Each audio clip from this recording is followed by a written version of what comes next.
So this is something that has happened before and I've noticed before, but the DreamHack Hearthstone tournament has really brought into light. Terrence Miller, a black Hearthstone player, went out and played, but when he was showed on screen, the tryhard emote came out. Now, the tryhard emote is one of my favorite emotes. It's not inherently racist, and yeah, sure, people use it in a very racist way, and that's what the problem is. A lot of people are confusing the fact, oh, the tryhard emote isn't racist, you're just making it racist. Like, I'm going to show you a picture of some of the actual comments that actually happened, and if you're trying to tell me that that's not racist, then go ahead. Sure, tryhard isn't inherently racist, but when you pair it up with racist, just look at it.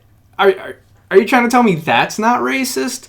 So yeah, this happens in esports all the time, and in fact, I'm surprised this hasn't been a big issue since this tournament actually, because every time a black person comes up, you get this kind of stuff. You get the tryhard emote spam and stuff like that. Based God, if you're a better Twitch TV user, which you should be, because better Twitch TV is amazing.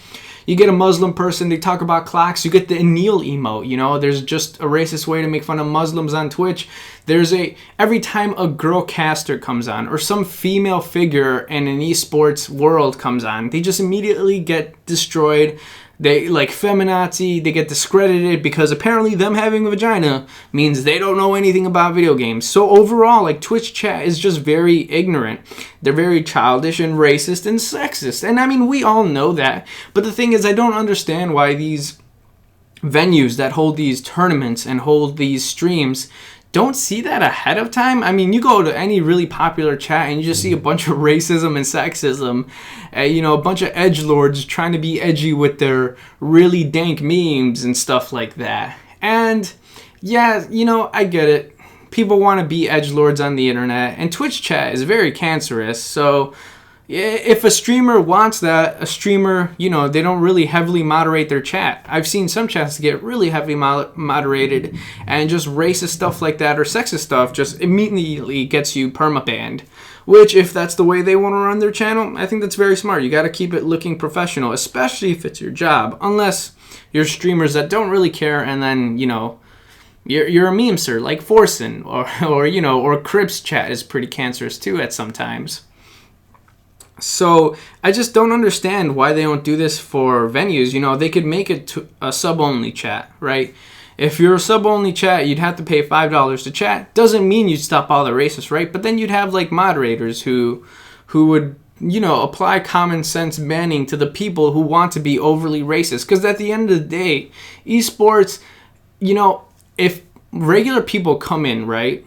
And like this, I feel for Terrence, because He said he didn't really care, but afterwards it did bother him, right? Because he was thinking, well, what if my family, they could have been watching that, and that really annoyed him, or just someone in general that's supporting him, and just seeing a lot of that hate is very hurtful to him. And I would imagine to any human being, if you are getting a lot of hate in that kind of level and that kind of pressure, it kind of sucks, because then your family sees it too, and it's not very nice. It's not very good. Also, it just looks bad on the whole professional esports scenes. In fact, I really want esports to take off, but every time I think about it, I'm just like, it's really hindered by the acts of these ignorant little kids, basically.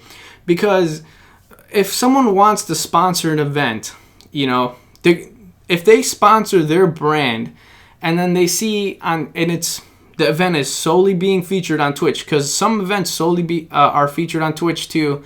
You just see all this racism, and it looks sort of bad on your company. You might be hesitant to actually endorse these kind of tournaments. So, I mean, it's pretty shitty, but you can't really stop it, because Twitch chat is going to be racist, unless I think a good solution, of course, would be sub mode, and then have mods that you do common sense banning, so you don't get just sort of like crazy stuff going on. I mean, even some Fiasco tournaments, they end up doing that. They go sub mode, and there's some banning going on, because if it gets too crazy, it looks bad on the whole esports scene, and it makes gamers look bad too. So I wish people would stop doing that. It's like generally in a professional setting, but I can't stop them from being racist. But, I mean, yeah, this is just an issue that really should have been brought up a long time ago, especially since esports is growing. But overall, I'm pretty upset by the way most events handle this kind of stuff. Like, they don't think about it beforehand, but it should be painfully obvious how racist people on the internet could be. Anyway, I hope you guys enjoyed the video. If you did, don't forget to leave a like. If you're new, subscribe. And as always, you guys, Kelvin's out.